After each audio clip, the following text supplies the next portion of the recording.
ನಮಸ್ಕಾರ. ಕಾಶಿಗಿಂತ ಹೆಚ್ಚು ಶ್ರೇಷ್ಠವಾದ ದೇವಸ್ಥಾನ ಇದು.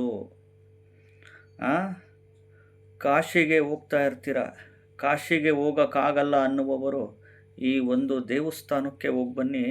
ಕಾಶಿಗಿಂತ ಹೆಚ್ಚು ಶ್ರೇಷ್ಠ, ಕಾಶಿಗಿಂತ ಹೆಚ್ಚು ಪವಿತ್ರವಾದ ದೇವಸ್ಥಾನ ಅಂತ ಹೇಳ್ತಾರೆ ಈ ದೇವಸ್ಥಾನ.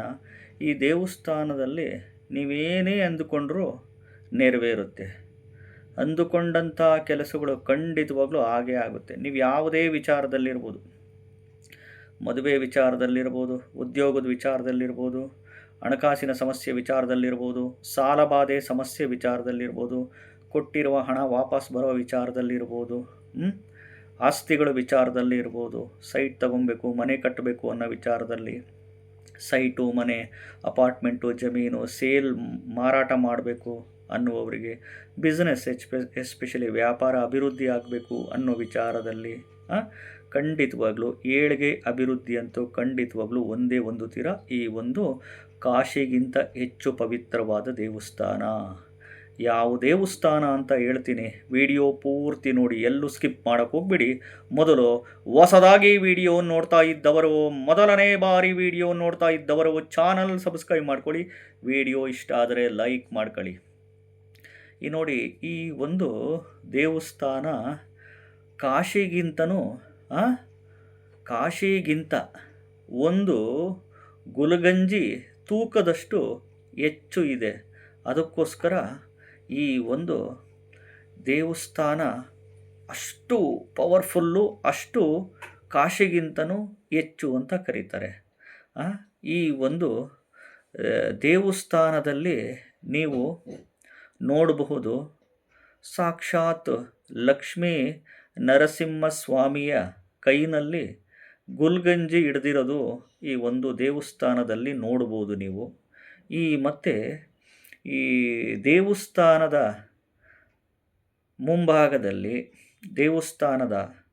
ಮುಂಭಾಗದಲ್ಲಿ ಗುಲ್ಗಂಜಿ ಮರನ ನೀವು ನೋಡ್ಬೋದು.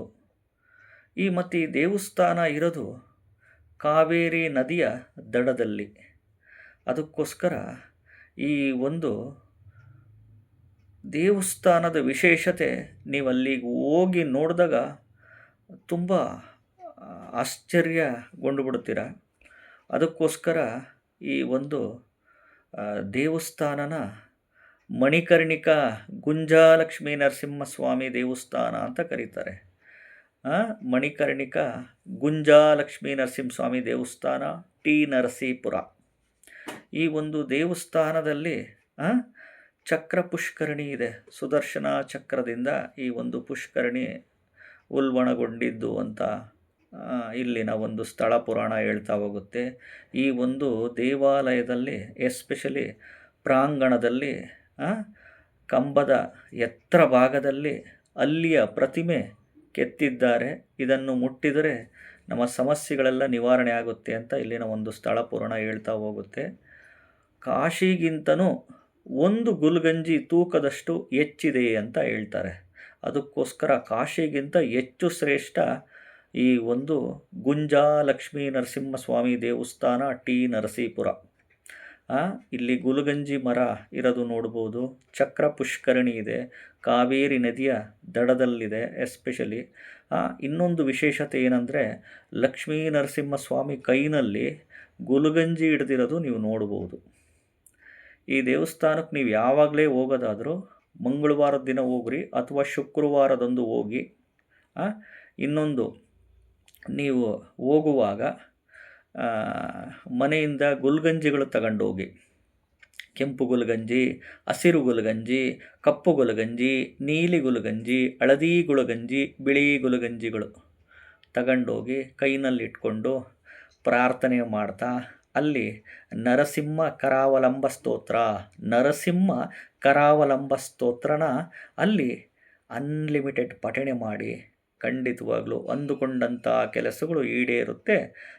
ನಿಮ್ಮ ಮನಸ್ಸಿನಲ್ಲಿ ನೀವೇನೇ ಬೇಡ್ಕೊಂಡಿದ್ರು ಖಂಡಿತವಾಗ್ಲೂ ಇಷ್ಟಾರ್ಥಗಳು ಈಡೇರೇ ಇರುತ್ತೆ. ಅರ್ಥ ಮಾಡ್ಕೊಳ್ಳಿ. ಇದನ್ನು ನೀವು ಟಿ ನರಸೀಪುರ ಗುಂಜಾಲಕ್ಷ್ಮೀ ನರಸಿಂಹಸ್ವಾಮಿ ದೇವಸ್ಥಾನ ಅಂತ ನೀವು ಮದ್ದೂರಿಂದನೂ ಹೋಗ್ಬೋದು. ಮದ್ದೂರಿಂದ ಒಂದು 55 ಕಿಲೋಮೀಟ್ರ್ ದೂರದಲ್ಲಿ ಬರುತ್ತೆ. ಮೈಸೂರಿಂದ ಒಂದು 35 ಕಿಲೋಮೀಟರ್ ದೂರದಲ್ಲಿ ಬರುತ್ತೆ. ಗುಂಜಾ ಲಕ್ಷ್ಮೀ ನರಸಿಂಹಸ್ವಾಮಿ ದೇವಸ್ಥಾನ ಭಾಳ ಹಳೇ ಇತಿಹಾಸ ಇದೆ. ಕಾಶಿಗಿಂತನೂ ಹೆಚ್ಚು ಪವಿತ್ರ ಅಂತಾರೆ ಈ ಒಂದು ದೇವಸ್ಥಾನ. ಅನುಕೂಲ ಇದ್ದವರು ಹೋಗು ಬನ್ನಿ. ಖಂಡಿತವಾಗ್ಲೂ ಎಸ್ಪೆಷಲಿ ಹಣಕಾಸಿನ ಸಮಸ್ಯೆ, ಸಾಲ ಬಾಧೆ, ಕೊಟ್ಟಿರೋ ಹಣ ವಿಚಾರದಲ್ಲಿ, ಮದುವೆ ಆಗ್ತಿಲ್ಲ ಅನ್ನುವವರಿಗೆ, ಉದ್ಯೋಗ ಸಿಗ್ತಿಲ್ಲ ಅನ್ನುವವರಿಗೆ, ಆಸ್ತಿ ವಿಚಾರದಲ್ಲಿ ವ್ಯಾಜ್ಯಗಳು ಇದ್ದವರಿಗೆ, ಸೈಟು ಮನೆ ಭೂಮಿ ಅಪಾರ್ಟ್ಮೆಂಟ್ ತಗೊಬೇಕು ಅನ್ನುವವರು, ಸೈಟು ಮನೆ ಅಪಾರ್ಟ್ಮೆಂಟ್ ಭೂಮಿ ಮಾರಾಟ ಮಾಡಬೇಕನ್ನುವವರು, ಬಿಸ್ನೆಸ್ ಲಾಸ್ ಆಗ್ತಿದೆ, ಬಿಸ್ನೆಸ್ ಡಲ್ ಆಗ್ತಿದೆ, ಬಿಸ್ನೆಸ್ ಕ್ಲೋಸ್ ಮಾಡ್ತಾಯಿದ್ದೀನಿ ಅನ್ನುವವರು ಹೋಗಿ ಕೇಳ್ಕೊಳ್ಳಿ ನರಸಿಂಹ ಕರಾವಲಂಬ ಸ್ತೋತ್ರ.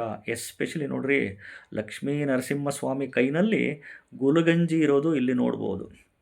ಅದಕ್ಕೆ ನೀವು ಕೈನಲ್ಲಿ ಈ ಥರ ಗುಲಗಂಜಿಗಳು ಇಟ್ಕೊಂಡು ನರಸಿಂಹ ಕರಾವಲಂಬ ಸ್ತೋತ್ರ ಪಠಣೆ ಮಾಡಿ ಬಂದು ಅದನ್ನು ನಿಮ್ಮ ಮನೆ ಒಳಗಡೆ ಕ್ಯಾಶ್ ಬಾಕ್ಸು, ಗಲ್ಲ ದುಡ್ಡಿಡ ಗಲ್ಲ ಪೆಟ್ಟಿಗೆ ಒಳಗಡೆ ಅಥವಾ ದೇವ್ರ ಮನೆಯಲ್ಲಿ ಇಟ್ಟು ಪ್ರತಿದಿನ ಪೂಜೆ ಮಾಡ್ತಾ ಬನ್ನಿ.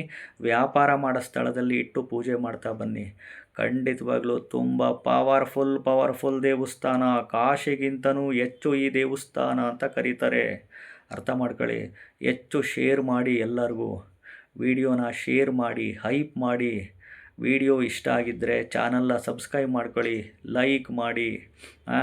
ಮನುಷ್ಯ ಹುಟ್ಟಿದ್ದೀವಿ, ಒಂದಿನ ಸಾಯ್ತೀವಿ. ಅರ್ಥ ಮಾಡ್ಕೊಳ್ಳಿ. ಇನ್ ಬಿಟ್ವೀನು ಮನುಷ್ಯನಿಗೆ ಏನು ಜ್ಞಾನ ಇದೆ ಅದು ಹಂಚ್ತಾ ಹೋಗಬೇಕು. ಅದಕ್ಕೆ ಪ್ರಾಣಿ ಪಶು ಪಕ್ಷಿಗಳಿಗೆ, ಬಡವರಿಗೆ, ಅನಾಥಾಶ್ರಮ, ಅಂಧರಿಗೆ, ವೃದ್ಧರಿಗೆ, ಬಡವರಿಗೆ, ಗುರೂಜಿಗಳಿಗೆ, ದಾರಿ ತೋರಿಸಿರೋ ಗುರುಗಳಿಗೆ, ಇವರಿಗೆಲ್ಲ ಮನುಷ್ಯ ಸಹಾಯ ಮಾಡ್ತಾ ಬರಬೇಕು.